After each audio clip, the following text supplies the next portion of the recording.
They don't tell you how quiet the house gets after the kids leave. No slamming doors, no late-night cereal crunching, no debates over who clogged the bathroom sink again. Just me and Laura, 48 and 46, with a whole damn house echoing around us. I thought I'd love it. More space, more peace, more sleep, and I did. Until I didn't. That Sunday morning, Laura was making coffee in her favorite blue mug with the chip on the rim, wearing my old college hoodie like she always did, when she felt nostalgic. We were sitting on the back porch, sipping, watching the yard squirrels get into some turf war. It was one of those rare golden autumn mornings when the world slows down just enough to breathe. She smiled sideways at me and said, "You know, what's weird, we're kind of dating again." I smiled back. "Yeah, except now you snore louder." She laughed. "I do not. You sound like a Honda Civic with a failing muffler." That earned me a swat on the knee. But behind the laughter, there was something else in her eyes. A glint. A restlessness. Then she leaned in closer and said it. The thing that changed everything. "I've been thinking, maybe we should do something a little crazy before we become grandparents. You know, try something new." New? What did new mean? A couple's pottery class? Salsa dancing? I was already imagining myself breaking a hip trying to keep rhythm when she added casually, "Amber invited me to spend a weekend on a boat with her friends. Just a 3-day trip. Her, me, and these 2 brothers she knows, Garrett and Brian. They've got this boat called the Midnight Bloom. Now, here's the thing. I trust my wife. I've been with Laura since dial-up internet was a thing. But the way she said boat made something in my gut twitch. Who the hell are Garrett and Brian? I asked, trying to keep it light. She waved it off. Just some guys Amber knows. They own the boat. She's gone with them before. Said it was amazing. Amazing like champagne sunsets and dolphins? Or amazing like tequila shots and hot tubs? She rolled her eyes. "Nick, please, it's just a little adventure. One last wild thing before we settle into grandparent mode. Come on, don't make it weird." But it was weird, because this wasn't Laura. Laura's idea of fun used to be discount hunting at Target or baking banana bread at midnight. And now she was talking about being stuck on a boat for 3 days with 2 guys I'd never met, and her divorced BFF Amber. The same Amber who once said, and I quote, "Monogamy is for cowards." Still, I kept my mouth shut, until later that night. She was folding laundry, my socks, her leggings, our son's abandoned hoodie, and I finally said, "So what kind of boat is this anyway? Like a fishing boat or one of those party barges?" She didn't look up. "It's nice. Sleeps 4. Has a little kitchenette. Amber said there's even a hammock on the deck. And you're gonna sleep in... where?" "My own cabin, obviously." Amber said that last time she didn't sleep in her cabin, I said. I don't know why I said it. Maybe I was fishing. Maybe I was hoping she'd say, "Oh, please, it's nothing like that." But instead she paused. A little too long. Then she said, "Yeah, she didn't. But not for the reason you're thinking. She said it was too hot, so she slept outside on the hammock." Right. And I'm the Queen of England. That night I did something I don't usually do. I Googled the name The Midnight Bloom. It sounds poetic, right? Like a romance novel or a perfume you'd buy in an airport duty-free shop. What popped up were a bunch of Instagram photos, mostly Amber, mostly in swimsuits, mostly with this guy who looked like he starred in a low-budget cologne commercial. Garrett, I assumed. He had one of those grins that said, "I know your wife thinks I'm trouble," and suddenly I hated him. I confronted Laura the next morning, not with yelling. I'm not a yeller. I'm the kind of guy who gets quiet when he's pissed, which apparently is worse. "I saw the boat," I said. "Saw the photos." Amber looked real cozy with that guy, she sighed. "Nick, you're being ridiculous." "Am I? Because last time I checked, Amber was single and loving it, and you're not. You're my wife." "It's not like that. I just wanted to do something wild one last time. That doesn't mean I was going to do anything stupid." "Then why? Not take me?" She didn't have an answer, just looked away like the leaves outside were more interesting than this conversation. I didn't know what pissed me off more, what she said or what she didn't. Later that evening, I went to take a shower, not because I was dirty, but because I needed to scrub the feeling off, the one that maybe, just maybe, I was losing her. The water was too hot. My skin turned red, but inside, I felt cold. And for the first time in 25 years, I didn't know who the hell I was married to. I didn't sleep that night. It wasn't the bed. We bought a new mattress last Christmas, one of those memory foam things that promises to fix your life and your lower back. And it wasn't Laura snoring. She was sleeping like a stone, one leg flung over to my side, like always. No, it was something else. Something about that boat. That name. The Midnight Bloom. Sounded like the title of a Netflix thriller where the husband ends up with a knife in his chest and the wife just needed to feel alive again. By the time the sun came up, I'd already had 2 cups of that god-awful hazelnut creamer Laura likes, and I was sitting at the kitchen table, staring at my phone like it owed me answers. I tapped on Amber's Instagram again. Her latest post, taken from the deck of the Bloom, had one of those captions that makes your skin crawl if you're married. Sunset mischief with the ones who know how to live. Below it, there were 4 tagged names. Hers, Garrett, Brian, and a 4th that I didn't recognize. Laura's name wasn't there yet, but I had the sinking feeling she'd be in the next round of posts, smiling with a mojito in hand while Garrett grilled something shirtless in the background. I scrolled further and stopped on one picture that hit me harder than the rest. Amber was in the water, waist deep, holding a bottle of champagne in one hand, laughing at something Garrett was saying from the deck. She was wearing a red one-piece swimsuit that read unapologetic across the chest in bold white letters. Behind her, hanging off the railing of the boat like a goddamn decoration, was a neon pink pool float in the shape of a flamingo, with the words Bloom Baby scrawled across its neck in black Sharpie. That stupid float hit me harder than anything else.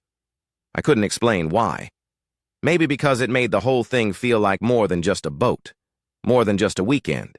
It felt like a club I wasn't invited to, a party where the rules didn't apply, a place where married was just a status on paper and flirting was a language everyone spoke. By the time Laura came into the kitchen, I was halfway through a 3rd cup of coffee and 10 miles deep into my own head. She kissed me on the cheek, casual, like nothing was wrong. She was wearing that green cardigan I'd given her 2 birthdays ago, the one with the wood buttons shaped like leaves. She used to wear it when she missed me. Now it looked like camouflage. "You're up early," she said. "Couldn't sleep," I replied. "Lots on my mind." She opened the fridge, pulled out oat milk, because regular milk is apparently for cave people, and poured some into her cereal. The clink of her spoon against the bowl was the loudest sound in the room. Finally, I asked, "Did you already say yes to the trip?" She hesitated. "I told Amber I'd probably go." "Probably?" She turned, leaned against the counter, bowl in hand. "Nick, it's just 3 days. I need a little space, that's all. Just a reset." I set my mug down harder than I meant to. "You want space, you go to the spa. You don't climb onto a boat called the Midnight Bloom with a guy who looks like he sells boat shoes on Instagram. That's not fair." "No, what's not fair is that I'm supposed to be the one you want to reset with, not away from." She looked away. Her eyes darted to the window like there was something important happening outside. There wasn't. Unless squirrels arguing over a peanut counted. "I wasn't planning to do anything stupid," she said softly. I leaned back in my chair and crossed my arms. "What were you planning then?" She swallowed. "I don't know. Maybe just something harmless. A flirt. Something to remind me I still can." And there it was. The worst kind of honesty. The kind that doesn't come with an apology. Just a shrug and an excuse. I didn't say anything right away. I just stared at her. At the woman I'd built a life with. The woman I'd seen give birth, hold our kids, cry over her father's death, and laugh at dumb sitcoms with me at 2 a.m. The woman who now needed to flirt with a guy on a boat to feel like she was still, what? Worth it? "You know," I said slowly, "there's a difference between getting older and running from it." She looked like she'd been slapped. And for a second, I felt bad. But only for a second. Later that night, after an entire day of silence punctuated only by the sound of laundry tumbling and a vacuum running in places that didn't need cleaning, she came into the bathroom while I was shaving. "I'm not going," she said, voice barely above a whisper. I kept shaving. I already called Amber and told her. Still, I didn't look up. I get it, Nick. I screwed up. I wanted something exciting. But I don't want to lose us for the sake of pretending I'm 25 again.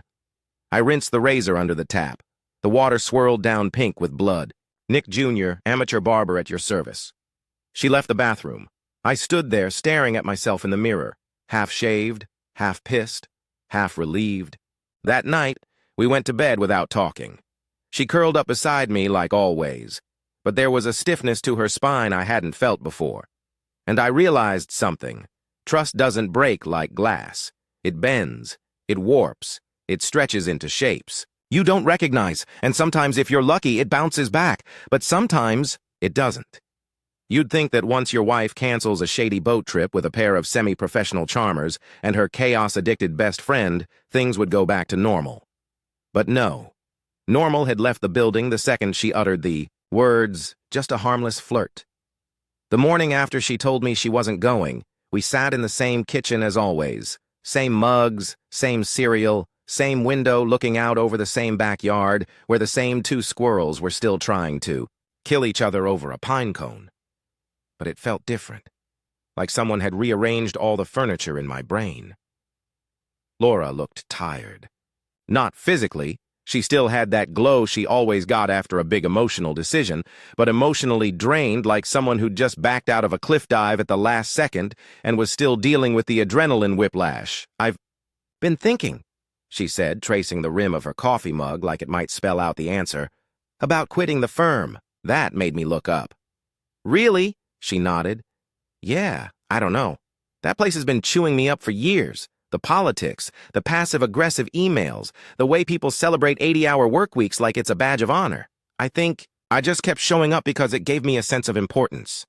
I raised an eyebrow. And now, she sighed. I want something real. I was thinking maybe I'd ask your sister if she still needs help at the bakery. I nearly choked on my toast. My sister's bakery? Sunrise Loaf? The place that smells like a cinnamon bomb went off and plays smooth jazz on loop? Laura smiled for the first time in days. Yeah, that one. Laura, you once said the only thing worse than corporate meetings were customers who want gluten-free scones. I've changed. I didn't argue. Because maybe she had. Maybe this whole debacle, the flirting, the boat, the secret Pinterest, board I later discovered titled Ocean Escape Vibes, was her midlife molting season. She was shedding. And maybe what was underneath wasn't someone looking to run off with boat guy, but someone finally tired of pretending to enjoy boardrooms and budget forecasts. Still, I had to know. What about Amber? She tensed slightly. She wasn't. Happy. Said I was bailing on the last fun thing we'd probably ever do. Then she asked if we were getting old, and that stung more than I expected. I shrugged. Getting old just means you know what's actually worth your time. That flamingo float doesn't qualify. She snorted. You and that damn flamingo. I've seen war documentaries less disturbing than that pool toy. Beat past. Then another. Laura reached across the table and took my hand. Her thumb grazed over my knuckle like she used to do back when we were dating. Thank you for not blowing up, she said. I shrugged again. I figured it was either. Stay calm or go full Lifetime movie and start throwing suitcases on the lawn. She laughed, and it felt honest. Raw. The kind of laugh you can't fake, not even for social media. A week later, she started at Sunrise Loaf. Showed up in a blue apron with her hair in a ponytail, flour on her cheek by 9 a.m. My sister texted me a photo of her icing cinnamon rolls with military precision and said, "Your wife scares the interns. I like her." At night, she came home smelling like sugar and yeast. Her corporate heels had been replaced with beat-up sneakers, and she looked lighter, like someone who'd finally taken off a costume she forgot she was wearing. And as for me, I went back to work, fixed the garage door that had been off track since Easter, and started running again. Not far, just a couple miles before sunrise, listening to old Springsteen tracks and pretending my knees weren't plotting revenge. Things were good. Better than good, actually. But the thing about trust is, it's like a ceramic bowl you drop on the kitchen tile. You can glue it back together, sure. You can even make it hold soup again. But every time you pick it up, Your fingers brush the cracks. One night, about a month later, we were in bed, me reading, her half asleep, and she rolled over, laid her hand on my chest, and whispered, "I was stupid, Nick. I'm sorry." I didn't say anything. Because what do you say to that? Yeah, you were? You're forgiven? You broke something, but I'm pretending you didn't? No. I just laid there and let her drift off, her fingers still curled into my shirt, like she was trying to anchor herself to something solid. I stared at the ceiling and thought about the midnight bloom. About that boat drifting on some dark water, somewhere far from here, full of people pretending life hadn't already given them something worth holding on to. And I felt two things at the same time: gratitude and a faint, sour ache that didn't seem to go away. A year passed.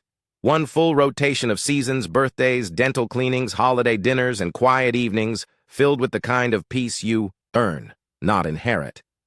We settled into something new, not the version of us we used to be, but a slightly weathered, wiser version. Like a second edition of a favorite book, still the same characters, but with some pages bent at the corners and a coffee stain on chapter 7. Laura found a rhythm at the bakery. She became the go-to person for custom pies and aggressively honest life advice. Apparently, people opened up while waiting for sourdough. My sister said half the neighborhood was now addicted to the Laura loaf, a walnut banana bread with a cinnamon swirl she'd invented during a slow Tuesday morning. They even put a sign up behind the register: "Don't ask for decaf, don't flirt with the baker, don't disrespect the loaf." We laughed more, talked more, even started planning a little getaway of our own, just the two of us. A cabin, no phones, no flamingo floats. Just trees, books, and the kind of silence that didn't feel like distance anymore. And then, one night, everything almost shattered again. It was a Thursday. I remember because I'd just grilled chicken so dry it could have been repurposed as insulation. Laura was upstairs packing old clothes into donation bags, something she liked to do when she felt reflective. I was in the garage trying to find my missing socket wrench when I heard her call out. Her voice wasn't panicked, but it wasn't casual either. I found her sitting cross-legged on the floor next to a half-open box labeled "Old Phones, Wires, Mystery Chargers." She was holding one of her ancient phones, the kind with a scuffed rose-gold case and a tiny screen that made texting a cardio workout. The battery had been dead for years, but apparently it had enough juice left for one last surprise. She handed it to me without a word. The screen was dim, cracked in the corner, but the message was there. Unsent. Time-stamped, 11 months ago. 2 words. Maybe later. I stared at it, not because I didn't understand it, but because I understood it perfectly. A maybe is worse than a no. It's a door left ajar.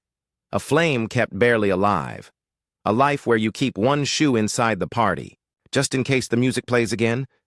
I looked at her. She looked terrified. "I never sent it," she said. "I typed it, then deleted it. I don't even remember when.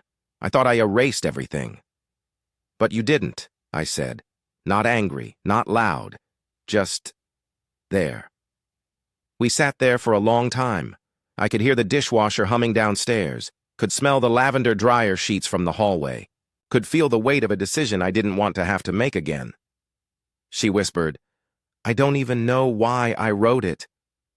But I did. It wasn't about Garrett. It wasn't even about the midnight bloom. It was about her not being done, with the idea that maybe somewhere, something was still out there. Something wild. Something exciting. Something that didn't smell like cinnamon or come with bills and gray hairs. And here's the part I still don't fully understand. I didn't leave. I didn't yell. I didn't throw anything. I stood up, put the phone back in the box, taped it, shut, and carried it to the attic. Later that night, while brushing my teeth, I looked over at her, tired, quiet, wrecked, and said, "I'm staying. But I'm staying with both eyes open now." She nodded. We didn't speak much for the rest of the night. We didn't need to. Some scars don't show up on skin. They settle deeper, in your timing, your tone, your pauses between sentences. Weeks passed. The message faded into a ghost we both agreed not to chase. She threw out the old phone. I went back to my morning runs. We finished planning that trip. Real. Quiet, just us. A log cabin in Vermont with a wood stove that moaned like a haunted accordion. And then, months later, the grandbaby arrived. A little girl with lungs like a siren and fists like a prize fighter. We stood together in the hospital hallway, watching through the glass. Laura squeezed my hand. "She's perfect," she said. I nodded. "She is," and I meant it. Because despite everything, despite the flamingo float, the flirt, the boat, and the message that almost was, we were still standing, a little cracked, but still holding soup.